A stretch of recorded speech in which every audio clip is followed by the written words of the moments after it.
चलिए आगे बढ़ते हैं। इसमें नेक्स्ट अपने को एक क्वेश्चन दिया हुआ है। देखो बोल रहा है कि एक बीम है, इसका वेट W है, supports a block of weight W, length of beam is L है, block is at L/4 from left end of beam and beam rest on 2 rigid supports at its ends. तो पूछ रहा है find the reaction of supports. ठीक है, reactions of support, पहले अपन इसका diagram अगर देखें तो डायग्राम कैसा दिखेगा। देखो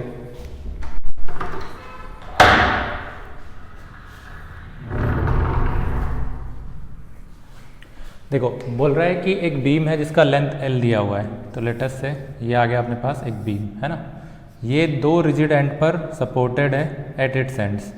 तो यहाँ पर मैंने 2 सपोर्ट लगा दिए इसके एंड पर। इसका सेंटर यहाँ कहीं होगा जो इसका वेट लग रहा होगा। बोल रहा है एक ब्लॉक है जिसका खुद का वेट W है, वो लेफ्ट एंड से L/4 पर है, मतलब यहाँ पर कहीं पर एक ब्लॉक रखा होगा। ये जो लेंथ है वो L/4 हो जाएगी है ना। टोटल लेंथ इसका दिया हुआ है अपने को L, इधर इसका वेट W नीचे लग रहा होगा। पूछा जा रहा है अपने को कि इसके जो नॉर्मल रिएक्शन है सपोर्ट्स पर वो बता दो। ये N1 है और ये N2 है। तो N1 और N2 की वैल्यू हमको फाइंड करनी है। अब रेस्ट में है, इसका मतलब कि इक्विलिब्रियम में, इक्विलिब्रियम 2 टाइप के अपने पास, रोटेशन वाला एंड लीनियर वाला है ना। तो for equilibrium of beam summation of force should be 0 and summation of torque should be 0। ठीक है, summation of force के लिए पहले अगर कंडीशन देखें अपन तो देखो इसका वेट भी नीचे लग रहा होगा W और इसका खुद का एक नॉर्मल रिएक्शन आ रहा होगा N डैश। ठीक है, तो अगर मैं बीम के लिए देखूं, देखो बीम के साथ क्या हो रहा है।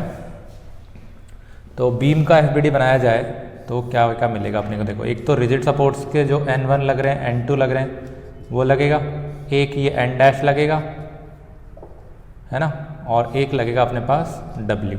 बीम पर ये 4 फोर्सेस लग रहे हैं और तो कुछ लग नहीं रहा है, राइट।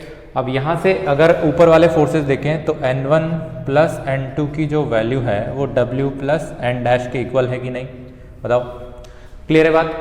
अगर इस ब्लॉक का FBD अलग से मैं बना के देखूँ तो ब्लॉक के लिए देखो क्या दिखेगा, ये W, इस पर N डैश ऊपर लगेगा और इसका खुद का वेट W नीचे लगेगा। यानी कि यहाँ से हम बोल सकते हैं कि N डैश की जो वैल्यू है वो W के इक्वल है। अगर N डैश की वैल्यू W इधर रख दी अपनों ने तो हमको मिलेगा N1 plus N2 is equals to 2W। This is equation 1। अभी भी 2 अननोन है, इक्वेशन 1 है। तो दूसरी इक्वेशन कहाँ से लगा सकते हैं अपन, टॉर्क से। तो किसी भी एक पॉइंट के अबाउट, देखो 4 पॉइंट है अपने पास, एक ये है, ये है, ये है और ये है। 4 पॉइंट्स इनके पास इंफॉर्मेशन अवेलेबल है। चारों पॉइंट्स में से किसी के भी अबाउट अगर तुम टॉर्क बैलेंस करोगे तो क्या मिलेगा, सोचो। इसके अबाउट बैलेंस कर देते हैं, ठीक है। So torque about centre TO is equal to, देखो ये लग रहा है N1 ऊपर की साइड, N डैश लग रहा है ऊपर की साइड। या एक काम और कर सकते हैं अपन, डॉट के लिए चाहिए ना W के अबाउट, या N1 और N2 में से किसी एक के अबाउट कर दो। चलो ठीक है, W के अबाउट कर देते हैं। देखो रॉड के लिए, रॉड को देखो क्योंकि टॉर्क जो बैलेंस कर रहे हैं वो रॉड का कर रहे हैं अपन। 4 फोर्सेस लग रहे हैं इस पर। सपोज सेंटर के अबाउट कर रहे हैं तो W of torque of W तो 0 हो जाएगा क्योंकि वो उसी से पास हो रहा है ना। बचे रह गए N1, N2 and N dash. N1 जो लग रहा है वो ऊपर की साइड लग रहा है। तो देखो R क्रॉस F अगर तुम करोगे इस पॉइंट के अबाउट R, यानी कि ऐसे, तो फोर्स को कर्ल करना ऊपर की साइड, तो ये गया अंदर की साइड, यानी N1 का टॉर्क जाएगा अंदर। ठीक है, N डैश का टॉर्क कहाँ जाएगा, ये ऐसे है और नीचे की साइड कर्ल करना है तो बाहर की साइड। तो N1 और N डैश का टॉर्क अपोजिट डायरेक्शन में। N2 के लिए क्या हो रहा है, N2 के लिए R इस साइड होगा ना, तो ये गया इस पॉइंट से अबाउट दिस और कर्ल करना ऊपर की साइड तो बाहर। यानी कि N1 का टॉर्क अंदर है और N डैश और N2 का टॉर्क क्या है, बाहर की साइड है ना। तो यानी N1 का torque will be equal to N dash और N2 का टॉर्क। समझ में आ रही क्या बात यहाँ तक। तो हम क्या लिख सकते हैं, torque of about O is 0, therefore torque of N1 is equal to torque of N dash plus torque of N2, right. Torque of N dash कितना हो जाएगा, देखो सॉरी पहले टॉर्क ऑफ N1 लिख लेते हैं। तो N1 के लिए क्या हो रहा है, देखो ये जो डिस्टेंस है वो L/2 ही तो है। तो N1 into L/2 is equal to N dash के लिए डिस्टेंस कितनी बनेगी, L/4 बनेगी क्योंकि ये L/4 है तो ये भी L/4 ही होगा। सो N dash into L/4 plus n2 के लिए डिस्टेंस l/2 बनेगी, सो n2 इंटू l/2, ठीक है। l चला जाएगा और 2 भी कट कर दो तो यहाँ बचेगा 2, यानी n1 इज इक्वल टू क्या मिल गया तुमको, n'/2 प्लस n2, यानी कि n1 minus n2 is equal to n'/2 और n' का वैल्यू है w/2, है ना। तो यहाँ से n1 और n2 में एक और इक्वेशन मिली तुमको, n1 minus n2 is equal to n'/2 और w/2। इसको इधर लिख लेते हैं अपन,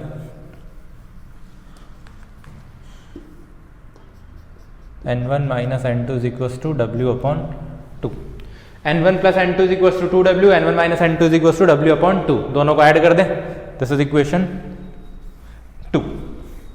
तो अगर दोनों को ऐड कर दिया जाएगा तो हमको मिल जाएगा इसका आंसर 1 प्लस 2, ठीक है। ये रहा 1 और ये रहा 2, n2 n2 कट हो जाएगा, so 2n1 is equal to 2w plus w/2, तो 5w/2, यानी n1 का वैल्यू आ गया 5w/4, है ना। और n1 का वैल्यू आ गया तो n2 का वैल्यू भी आ जाएगा, n2 का value is n1 minus w/2, या यहां से फाइंड कर सकते हो n2 का वैल्यू n1 माइनस 2w, तो 5w/4 माइनस 2w, ठीक है। n2 का वैल्यू 2w माइनस n1 है, सॉरी, तो n2 is 2w minus 5w/4, तो आ जाएगा 3w/4, this is your n2।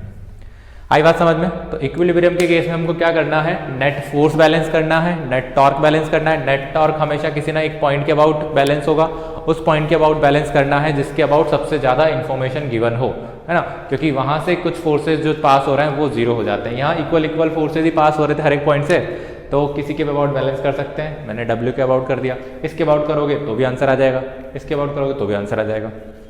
हरी बात समझ में। तो ऐसे फाइंड कर सकते हैं अपन इन क्वेश्चंस को। चलो आगे बढ़ते हैं, फिर नेक्स्ट क्वेश्चन देखते हैं। देखो नेक्स्ट आता है इसमें Newton second law for rotational motion. Newton second law of rotational motion का मतलब क्या है। देखो न्यूटन सेकेंड लॉ हमने लीनियर मोशन के लिए पढ़ा था। हमको पता है कि कहीं भी एक पार्टिकल अगर इस पर F फोर्स लगा दिया जाए तो इसका एक्सेलरेशन आ जाता है। उस एक्सेलरेशन को हम m इंटू ए से रिप्रेजेंट कर सकते हैं। और बेसिकली ये जो F होता है वो change in momentum, rate of change of momentum होती है ना।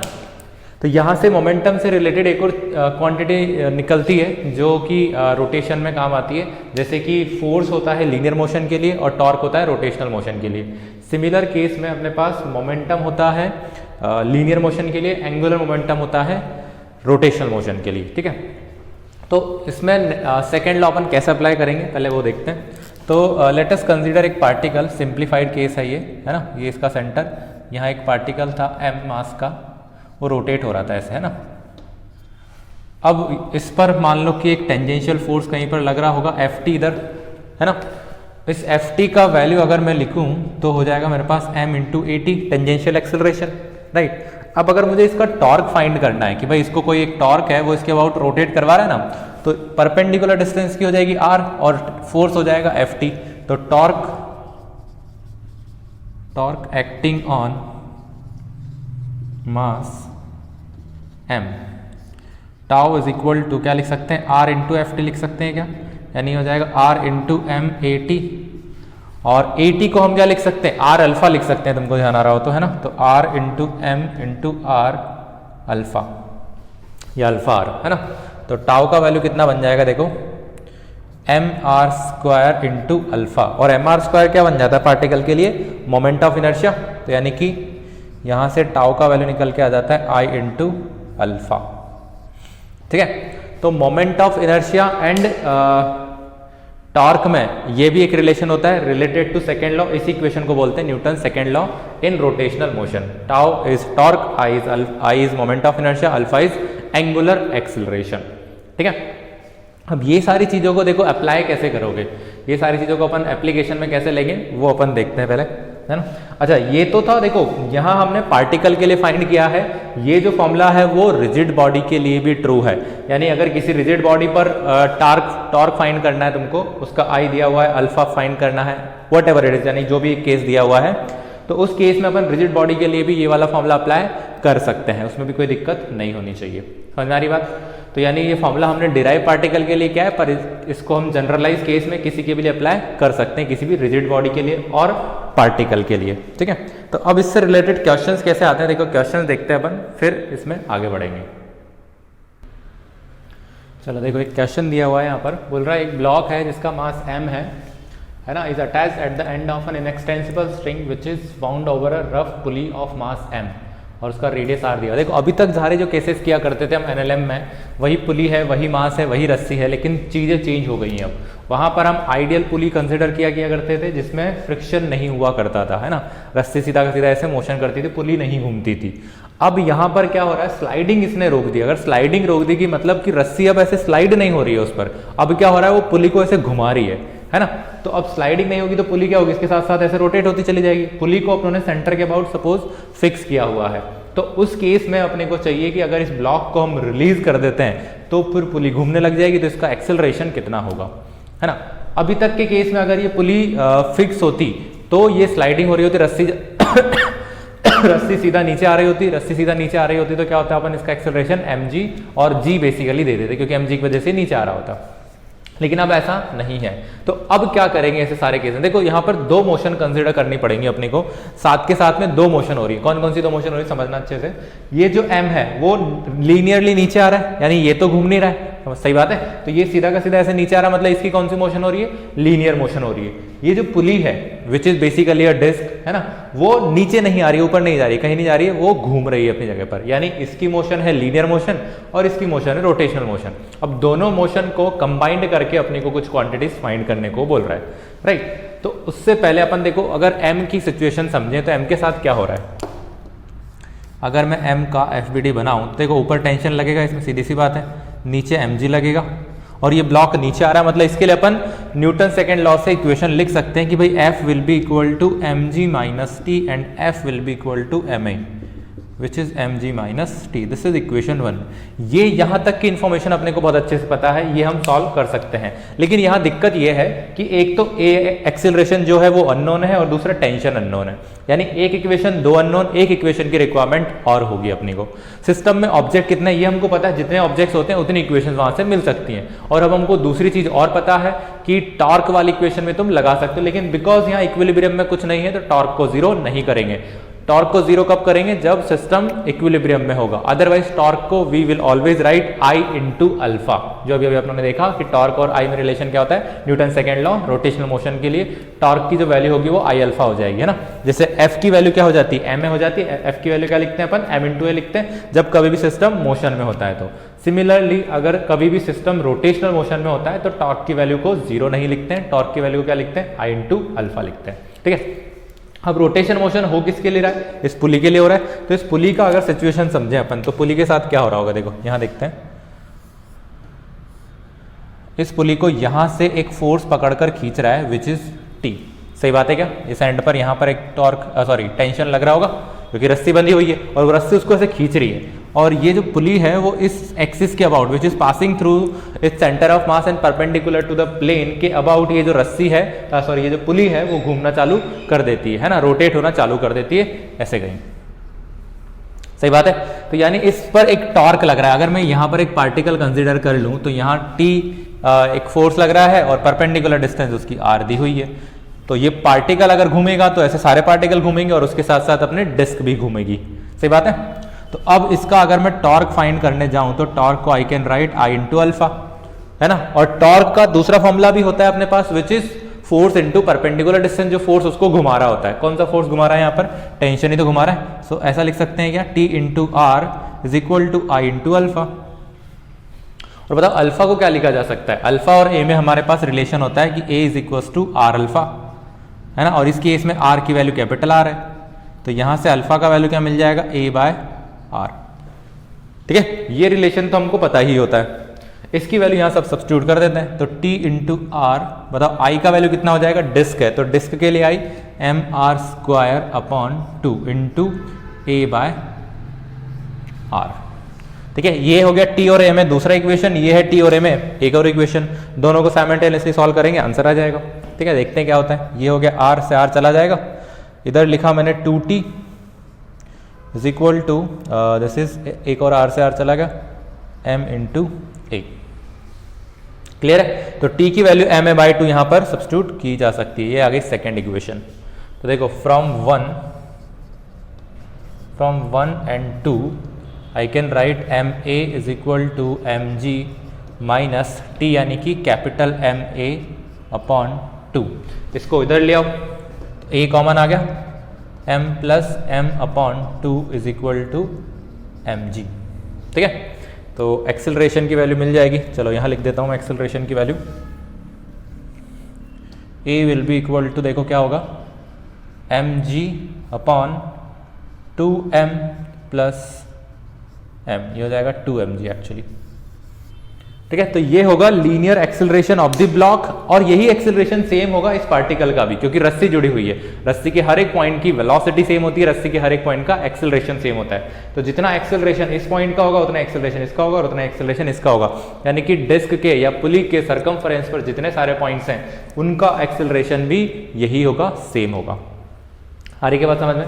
तो ऐसे टाइप के क्वेश्चंस को अपन ट्रीट कर सकते हैं न्यूटन सेकेंड लॉ से इन रोटेशनल मोशन। क्या किया वापस से समझा देता हूं। देखो दो मोशन हो रही है, लीनियर मोशन है एंड रोटेशनल मोशन है। लीनियर मोशन हो रही है ब्लॉक के लिए, रोटेशनल मोशन हो रही है पुली के लिए या डिस्क के लिए। पुली जब भी वो बोलेगा तो अपने को डिस्क ही कंसीडर करनी है वो।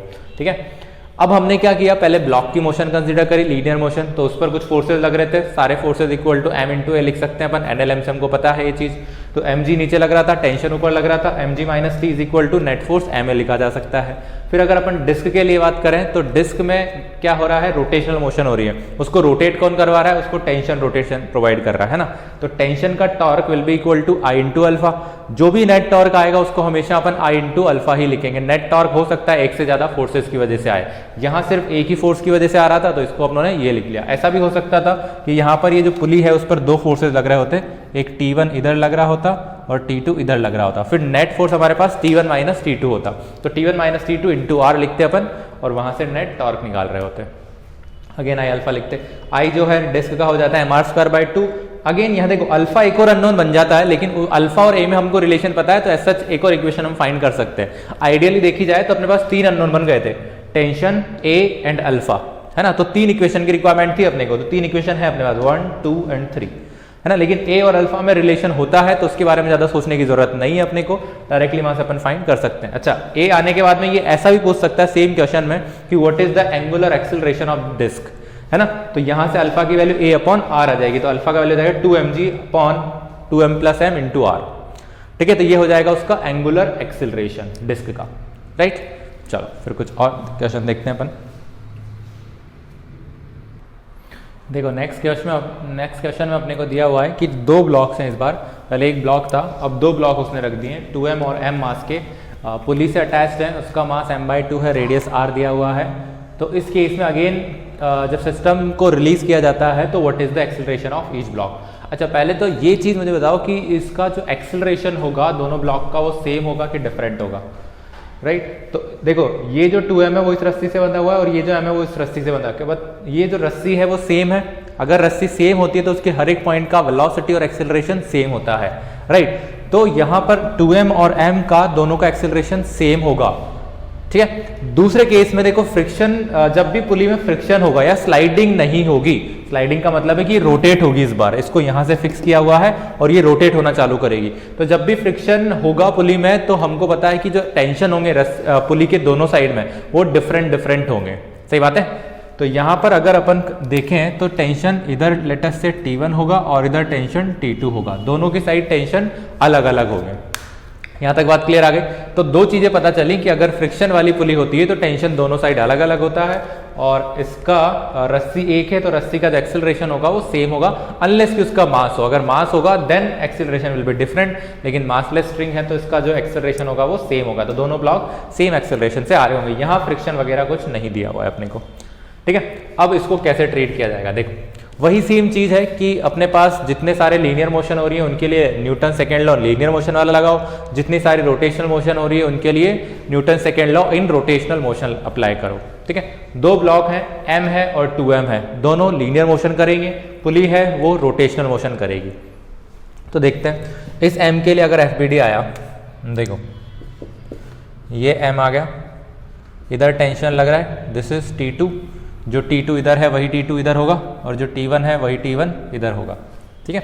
तो T2 इधर लग रहा है, इसके लिए नेट फोर्स क्या लिख सकते हैं, T2 is equal to m into A, right, capital M, एक ही m है सच, तो कोई दिक्कत नहीं है, ठीक है। 2m के लिए क्या लिखोगे, ये 2m आ गया, ऊपर लग रहा है T1, नीचे लग रहा है 2mg, तो इसके लिए अगर इक्वेशन लिखी जाए तो 2mg minus T2 is equal to 2m into a, बताओ सही है क्या।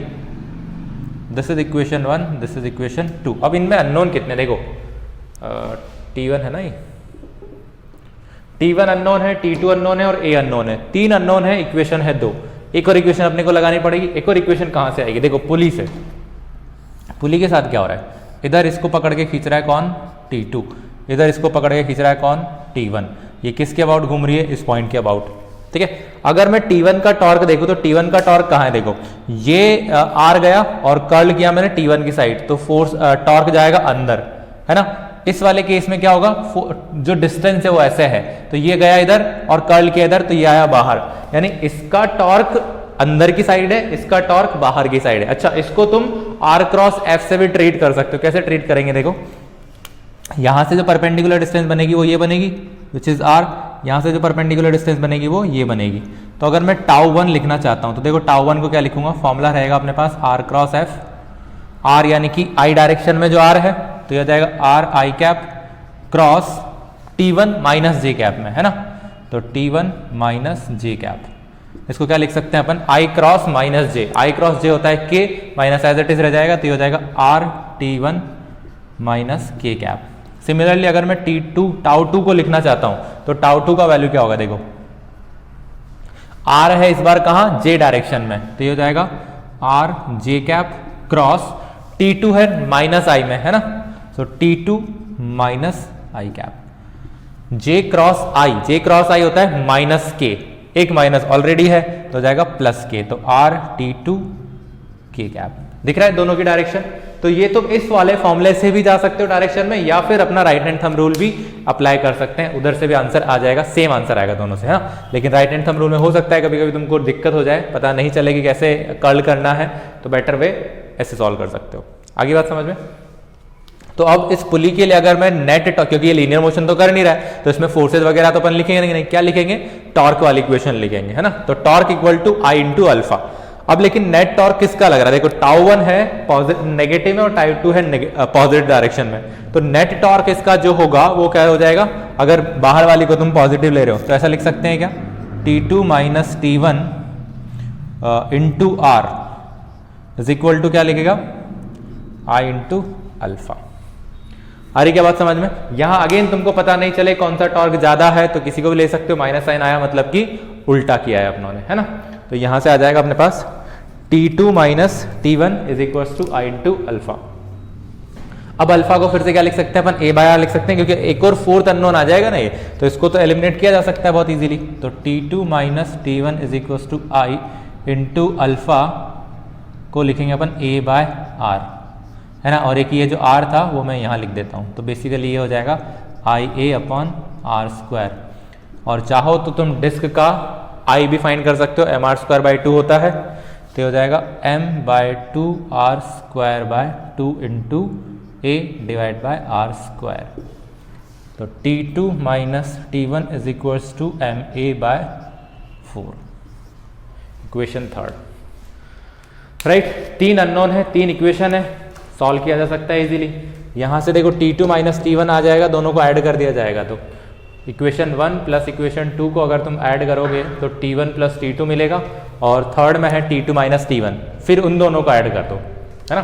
देखो क्या कर सकते हैं इसमें अपन, बाद में तो सॉल्व करना है, कुछ बड़ा चीज़ नहीं है, सॉल्व किया जा सकता है इजीली। तो देखो 1 प्लस 2 अगर मैं करता हूँ, 1 प्लस 2 करने से क्या फ़ायदा होगा, देखो T2 minus T1 plus 2mg इधर लिखा, और इधर कितना हो जाएगा 3ma हो जाएगा, है ना। So T2 minus T1 is equal to 3ma minus 2mg, this is equation 4, है ना। अब 4 प्लस 3 को ऐड कर दो, देखो T2 माइनस कर दो इनफैक्ट, है ना, तो एक क्वांटिटी चली जाएगी कोई सी भी, तो T2 माइनस T1 ये दोनों को इक्वली कर देते ना, काम ही खत्म हो गया। तो 3 is equal to 4, 3ma minus 2mg is equal to ma by 4। बताओ, इसको उधर भेज दो, इसको इधर ले आओ, तो 3ma plus ma by 4 is equal to 2mg। Mass mass mass चला जाएगा पूरा। आंसर क्या मिला तुमको? 3a plus a by 4, 12 plus 1 13, 13a by 4 is equal to 2g। तो a का वैल्यू आ गया 8g बाय 13। ये हो जाएगा इसका लीनियर एक्सेलरेशन की वैल्यू। क्लियर है बात? तो सेम वही एनएलएम के क्वेश्चन है, इसको अपन रोटेशन के जैसे कैसे ट्रीट कर रहे हैं, रोटेशन वाली चीज कैसे लगा रहे हैं, वो चीज यहाँ पर समझने वाली है। जो जो लीनियर हो रहा है, लीनियर मोशन हो रही है जिसकी, उसके लिए लीनियर मोशन वाला सेकेंड लॉ लगाएंगे, जिसके लिए रोटेशन हो रहा है उसके लिए रोटेशन वाला सेकेंड लॉ लगाएंगे। जितने अननोन होंगे उसके अकॉर्डिंग इक्वेशन सॉल्व करनी है, जो अननोन है वो अपने पास आ जाएंगे। अब यहाँ पर a फाइंड किया है, पूछ सकता है t1 कितना है, t2 कितना है, अल्फा कितना है, वो सारी चीजें बाद में ये पूछ सकता है। अपनों ने सिर्फ a के लिए इसको फाइंड करा है। क्लियर है बात? ऑलराइट, देखो नेक्स्ट क्वेश्चन है इसी से रिलेटेड। एक यूनिफॉर्म रॉड है, उसका मास m दिया है, लेंथ l दी है, is placed in vertical position as shown. जब बोल रहा है कि इसको थोड़ा सा डिस्प्लेस कर देते ना अपन, तो सीधी सी बात है ये नीचे आना चालू कर देगी। जब ये नीचे आना चालू कर देती है तो बोल रहा है ये कि फाइंड इसका angular acceleration when it makes 30 degree from the vertical. यानी 30 डिग्री अगर वो नीचे आ गई होगी तो उसका एंगुलर एक्सेलरेशन कितना होगा। मतलब कि सपोज अज्यूम कर सकते हैं अपन कि ये यहां कुछ ऐसी होगी ये रॉड, ठीक है, इस सिचुएशन में आ गई होगी ये रॉड, यहां से लाइक दिस, है ना, रोटेट होते होते ये यहां आ गई होगी। This angle is given as 30 degree. तो इसका एंगुलर एक्सेलरेशन अपने को फाइंड करना है कि भाई इसका एंगुलर एक्सेलरेशन कितना है। अब यहाँ लीनियर मोशन नहीं हो रही है, यहाँ पर क्या हो रही है, रोटेशनल मोशन हो रही है।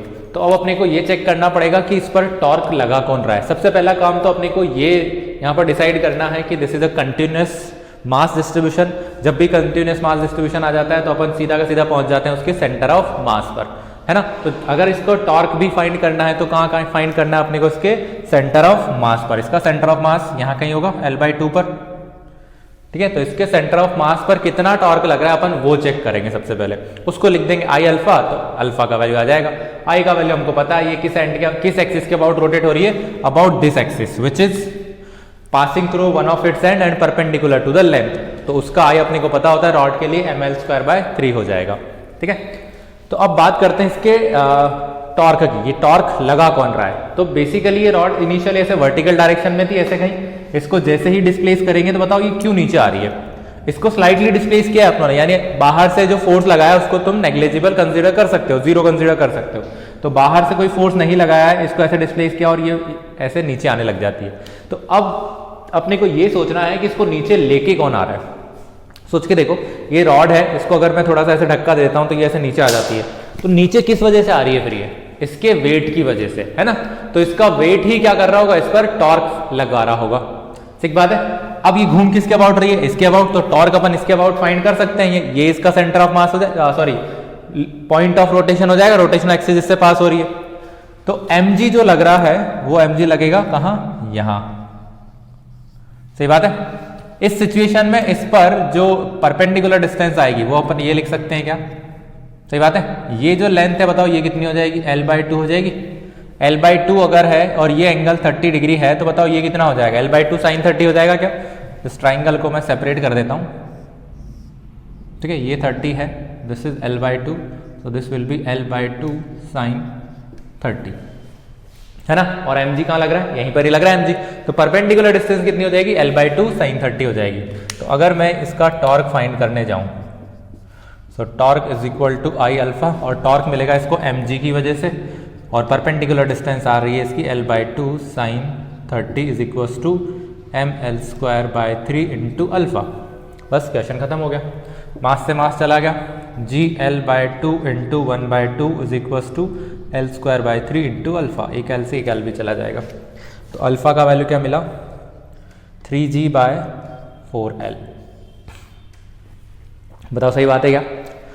तो सॉल्यूशन बहुत इजी सा है, छोटा सा है, इसमें कुछ नहीं करना है अपने को, लेकिन दिक्कत ये है कि क्वेश्चन बहुत अच्छे से अपने को समझ में आना चाहिए कि एक्चुअली करेंगे क्या, अप्लाई कैसे करेंगे, प्रोसीड कैसे करेंगे, सारी चीज़ें कैसे होंगी, वो बहुत क्लियरली अपने को समझ में आना चाहिए। सबसे पहले ये देखो कि ये रोटेशन हो रहा है कि लीनियर मोशन हो रहा है। अगर रोटेशन हो रहा है तो फिर टाउ इक्वल टू अल्फा लगाएंगे, टाउ लगाएंगे, आई अल्फा तो देखो हमेशा होता है, एम इंटू ए हमेशा लिखते हैं, लेकिन फोर्स कौन कौन से लग रहा है फिर अपने को वो देखना होता है। तो सिमिलर केस में tau equal to I alpha तो लिखेंगे अपन, लेकिन टाउ कौन कौन से लग रहे हैं, कौन सा फोर्स टॉर्क लगा रहा है वो अपने को चेक करना पड़ेगा। देखो यहाँ पर एक हिंज फोर्स होगा, वो भी लग रहा होगा, लेकिन बिकॉज वो इसी पॉइंट से पास हो रहा है, एमजी उस पॉइंट से पास हो रहा है, तो हिंज फोर्स इसी से पास होगा, तो उसका टॉर्क अपन कंसीडर नहीं करेंगे, उसका टॉर्क हो जाएगा 0, है ना। तो सिर्फ एक ही फोर्स है यहाँ पर जो इसको मोशन प्रोवाइड कर रहा है, rotational motion, which is mg।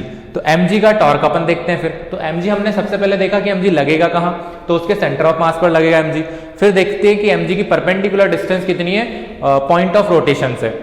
This is your point of rotation, mg लग रहा है ऐसे डाउनवर्ड में, तो हॉरिजॉन्टल डिस्टेंस ही क्या होगी, परपेंडिकुलर डिस्टेंस बनेगी। तो यहाँ से मैंने ऐसे इसकी परपेंडिकुलर डिस्टेंस फाइंड कर ली, इस पॉइंट mg जहाँ से लग रहा है वहां से, है ना। तो वो में निकल के आई L/2 sin 30, वो अपन इस ट्राइंगल से इजीली देख सकते हैं। तो उसकी वैल्यू आ गई, टाउ की वैल्यू मिल जाएगी, टाउ मिल जाएगा आई इंटू अल्फा। आई क्या होगा, कोई जो भी सिस्टम है जिसके अबाउट वो रोटेट हो रहा है, रॉड है इस पॉइंट के अबाउट रोटेट हो रही है, तो ml²/3 आ जाएगा यहाँ पर, ठीक है। तो ml²/3 इंटू दिस। अब आगे अगर इसमें क्वेश्चन को और थोड़ा सा बढ़ाना होता है इसको, तो ये ऐसा बोलता कि भाई इसके जो लीनियर एक्सेलरेशन है ना, इसका जो एंड पॉइंट है उसका लीनियर एक्सेलरेशन कितना होगा, क्योंकि देखो रोटेशन हो रही है तो टेंजेंशियल एक्सेलरेशन तो होगा ना इसका, यहाँ पर कुछ ना कुछ 80 तो लग ही रहा होगा, राइट। तो इस पॉइंट पर 80 कितना होगा वो बता दो, टेंजेंशियल एक्सेलरेशन। तो a इज इक्वल टू हम लिख सकते हैं r इंटू अल्फा। अब देखो रोटेशनल मोशन में जो r होता है वो डिस्टेंस होती है रोटेशनल वाले पॉइंट से लेके जिस पॉइंट का तुम एक्सेलरेशन फाइंड कर रहे हो। अगर मुझे एक्सेलरेशन इसका फाइंड करना होता तो डिस्टेंस जो लेता मैं r, वो क्या लेता, l लेता, है ना। तो ये हो जाता l इंटू अल्फा। तो इसकी वैल्यू अपन लिख सकते थे 3g/4, 3g/4l इंटू l चला गया, तो a का वैल्यू आ जाता 3/4g, ठीक है। तो इसका एंड पॉइंट जो था उसका एक्सेलरेशन कितना होता, 3g/4। अगर उसने पूछा होता कि भाई इसके सेंटर ऑफ मास जो है उसका एक्सेलरेशन चाहिए मुझे, तो है ना, a ऑफ cm, इस सिचुएशन में एक्सेलरेशन ऑफ सेंटर ऑफ मास कितना होगा वो बताओ। तो ACM के लिए क्या करते हैं हम, देखो कुछ नहीं है, एंगुलर एक्सेलरेशन तो इसी के अबाउट होता है, तो अल्फा वो तो सेम ही रहने वाला है, कितना रहेगा 3g/4l ही रहेगा, लेकिन जो एक्सेलरेशन है वो चेंज होते चले जाएंगे। अगर तुमको ये वाला 80 चाहिए था तो डिस्टेंस तुमने l लिया, और अगर तुमको ACM चाहिए तो डिस्टेंस क्या लोगे तुम, l/2 कंसिडर करोगे। तो ACM आ जाएगा तुम्हारे पास l/2 इंटू 3g/4l। तो l से l चला जाएगा, ACM का वैल्यू निकल के आएगा 3g/8। आ रही बात समझ में। तो क्वेश्चन को ये आगे थोड़ा और बढ़ा सकता था, ये सारी चीजें पूछकर भी। ये चीजें अपन एनीवे आगे डिस्कस करेंगे जब रोलिंग मोशन पढ़ रहे होंगे, तो ये थोड़ा सा डिटेल में ही जाएंगे अपन इसके। स्टिल मैंने तुमको थोड़ा सा आइडिया दे दिया कि अगर लीनियर एक्सेलरेशन पूछे उन पॉइंट्स का, क्योंकि अल्फा और ओमेगा जो होते हैं वो बॉडी के लिए होते हैं, वो सेम रहेंगे हर एक पार्टिकल के लिए। अल्फा एंगुलर एक्सेलरेशन और ओमेगा एंगुलर वेलोसिटी, वो बॉडी की होती है, हर एक पार्टिकल के लिए सेम रहेगी। लेकिन linear acceleration and linear velocity अलग अलग होती हैं, डिफरेंट होगी हर एक पार्टिकल के लिए। तो वो डिपेंड करती है इनकी रिलेटिव पोजीशन पर। देखो r पर यहां अलग आ रहा है, यहां अलग आ रहा है, लेकिन अल्फा दोनों पॉइंट के लिए सेम है। आ रही बात समझ में। चलो आगे बढ़ते हैं फिर। देखो नेक्स्ट सेटिंग आता है इसमें एंगुलर मोमेंटम, इसको मोमेंट ऑफ लीनियर मोमेंटम भी बोलते हैं। Moment is related to basically rotation, है ना। तो मोमेंट ऑफ फोर्स होता था टॉर्क। मोमेंट ऑफ फोर्स मतलब ऐसा फोर्स जो उसको रोटेशन प्रोवाइड करता है ना। तो इसको अपन एक्चुअली दूसरा नाम भी होता है इसका, मोमेंट ऑफ मोमेंटम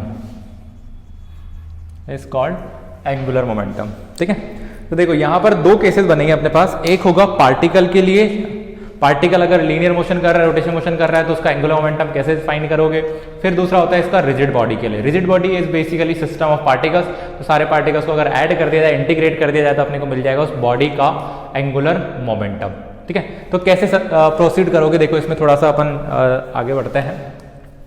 जैसे यहाँ पर कंसिडर करो कि एक सपोज ये फिक्स पॉइंट है O, इससे r डिस्टेंस पर एक पार्टिकल है, इसका मास m है, और ये कुछ ऐसे v वेलोसिटी से आगे जा रहा है ना। v वेलोसिटी से आगे जा रहा है, इसका मतलब क्या है, इसका कुछ लीनियर मोमेंटम है। अब लीनियर मोमेंटम है, अगर मैं इस फिक्स पॉइंट के अबाउट देखूंगा तो इसका जो पोजीशन वेक्टर है ना वो हर एक पॉइंट पर चेंज होता चला जा रहा है, समझ आ रहा है। तो जब भी इसका लीनियर मोमेंटम का position with respect to some fix point changes then there will be an angular momentum.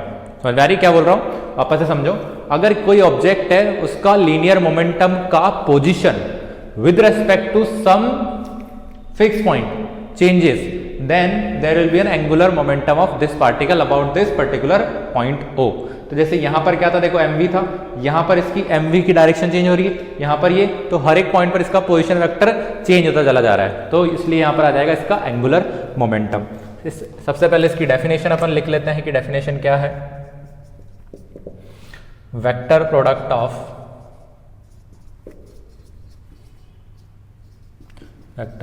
Of position vector and linear momentum is called angular momentum। ठीक है, वेक्टर प्रोडक्ट कर रहे हैं तो सीधी सी बात है क्या होगा, ये वेक्टर क्वांटिटी होगी, इसको L से रिप्रेजेंट किया जाता है, L is equal to R cross P। This is इसका डेफिनेशन। अगर मैग्नीट्यूड लिखा जाए तो ये हो जाएगा RP साइन थीटा, और अगर P को अपन लिख सकते हैं mv, तो बेसिकली ये बन जाता है L is equal to mvr sine theta, where theta is the angle between v and r। r is the position vector, v is velocity, है ना। तो यहाँ पर लिख लेना r is position vector and v is velocity. ठीक है, इन दोनों के बीच में एंगल होता है theta, angle between R and V। ठीक है, समझ में आ रही बात। तो ये हो जाएगा इसका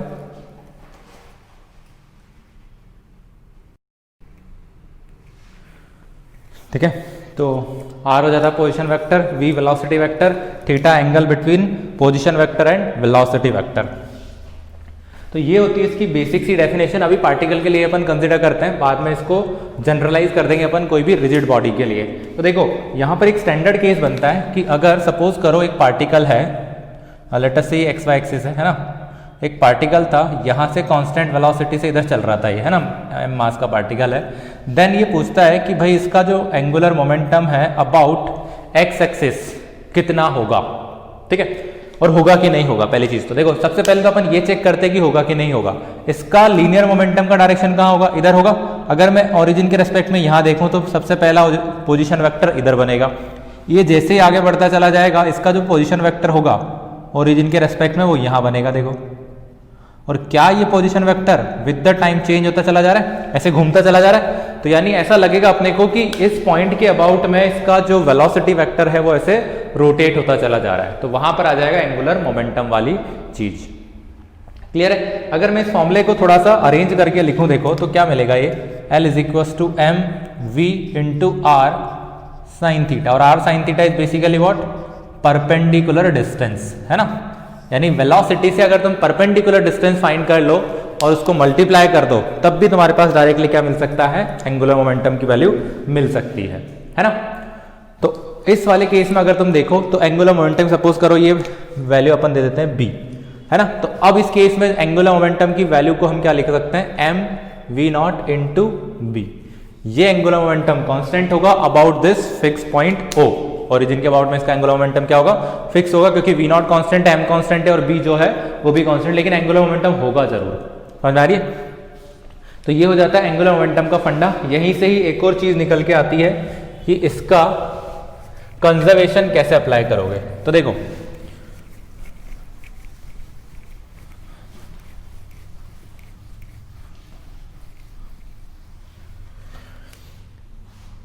पोजीशन अपने को एंगुलर मोमेंटम पता है कि L इज इक्वल टू होता है R क्रॉस P, है ना। इसको अगर मैं डिफरेंशिएट कर दूं, differentiating with respect to time, तो ये मिलेगा मेरे पास dl upon dt is equal to, इधर दो प्रोडक्ट लगाने पड़ेंगे, तो लेटस से पहले dr अपॉन dt कर देते हैं, cross p plus r as it is cross D P upon D T, है ना।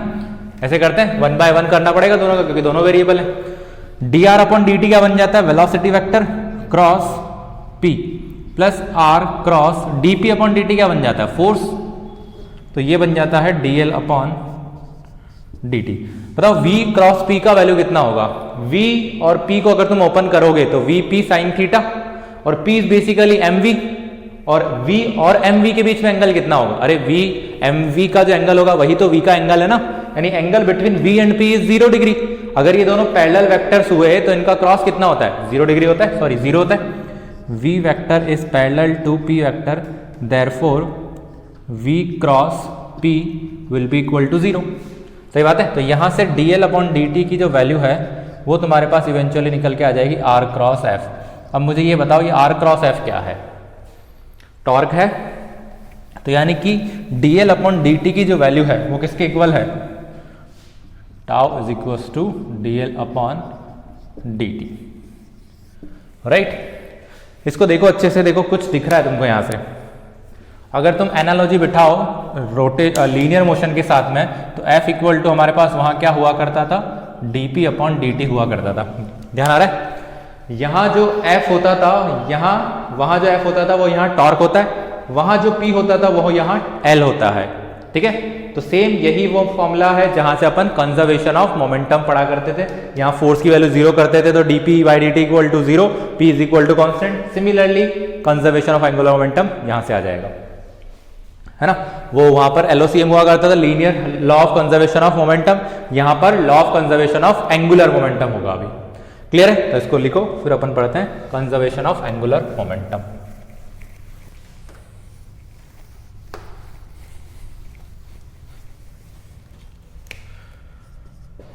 Conservation of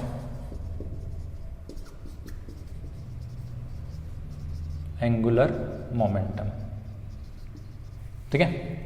so if torque acting on this system, torque external is equal to 0, then dl by dt is equal to 0।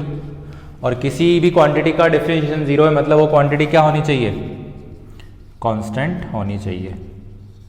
ठीक है, यानी कि L1 is equal to L2 ऐसा अपन लिख सकते हैं।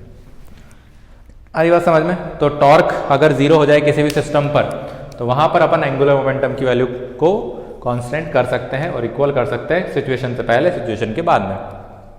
LOCM बहुत बार लगाया हुआ है अपनों ने, कॉलिजन वाले केस में, बहुत सारे केसेस में अपनों ने ये वाला काम किया हुआ है। तो यहाँ पर कैसे आएंगे क्वेश्चन इसके रिलेटेड, वो क्वेश्चन करके देखते हैं, फिर अपन यहाँ पर आगे बढ़ेंगे। अच्छा, एक स्टैंडर्ड क्वेश्चन और होता है इसमें, वो स्टैंडर्ड क्वेश्चन अपन देख लेते हैं सबसे पहले कि वो क्या होता है और कैसे काम करेगा। प्रोजेक्टाइल का ही क्वेश्चन है, कभी कभी पूछ लिया जाता है एग्जाम में कि एक पार्टिकल है, इसको तुमने क्या किया है, थीटा एंगल के साथ प्रोजेक्ट किया है। ठीक है, इसका स्पीड u दे दिया है, इसका एंगल थीटा दिया है।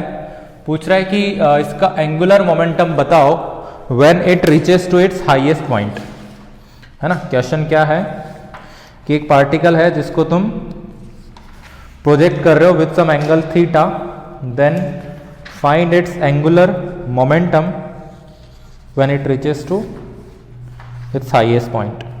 ठीक है,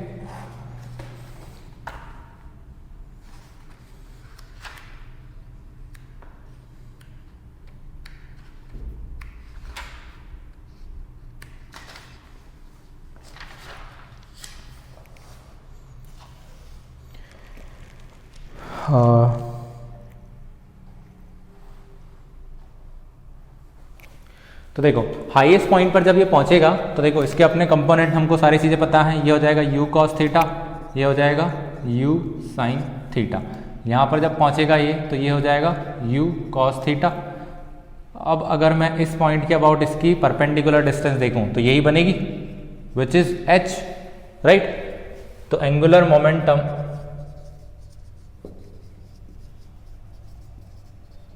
about point of projection L is equal to ये हो जाएगा mu cos theta into r perpendicular, और r perpendicular is nothing but maximum height, है ना। मैक्सिमम हाइट का फॉर्मूला हमको पता होता है mu cos थीटा इंटू ये हो जाएगा u square sine square theta upon 2g। तो इसको लिख सकते हैं अपन, देखो mu cube upon 2g sine square theta cos theta. This is the angular momentum, magnitude of angular momentum. तो वो स्टैंडर्ड टाइप का क्वेश्चन है, जनरली पूछ लिया जाता है एग्जाम वगैरह में। तो इसको कैसे सॉल्व करेंगे ये ध्यान रखो। हमारी बात समझ में। एक और क्वेश्चन यहाँ पर होता है, स्टैंडर्ड क्वेश्चन है वो भी, पहले इसको लिखो फिर अपन इसमें आगे बढ़ते हैं।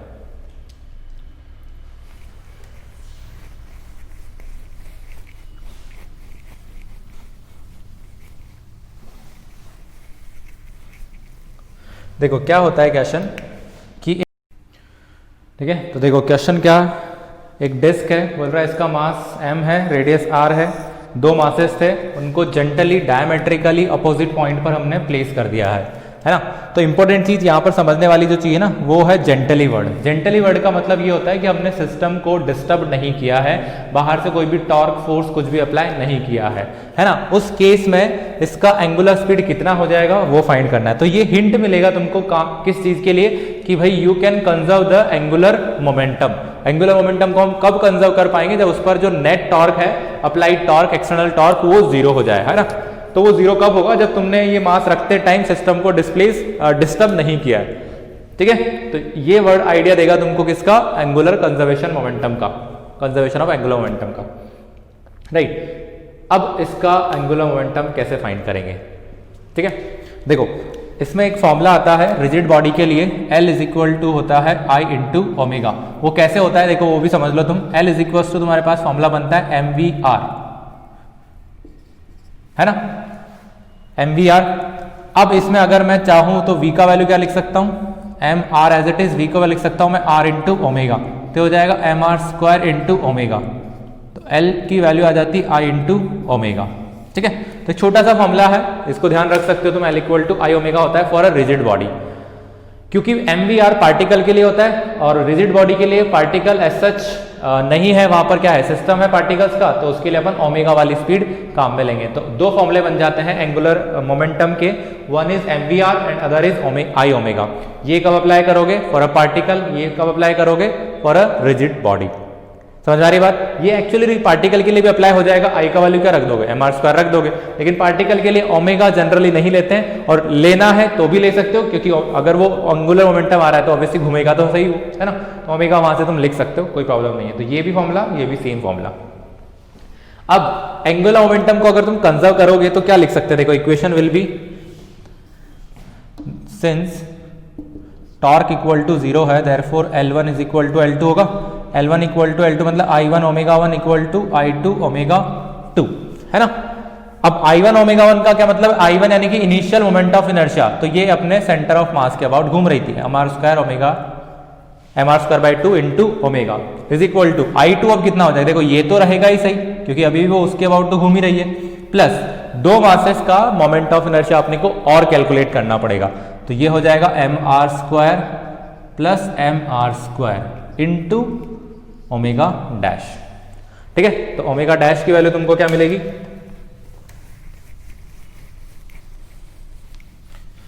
यहां से अपने को ओमेगा डैश की जो वैल्यू मिल रही होगी, देखो आर स्क्वायर तो सबसे पहले कॉमन आके कट हो जाएगा, ये m/2 बचेगा, m/2 into omega divide by, इधर बचेगा m/2 प्लस 2m,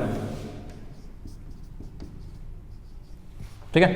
एलसीएम ले लो, तो एलसीएम लोगे तो हो जाएगा m upon m plus 4m into omega, this is your omega dash.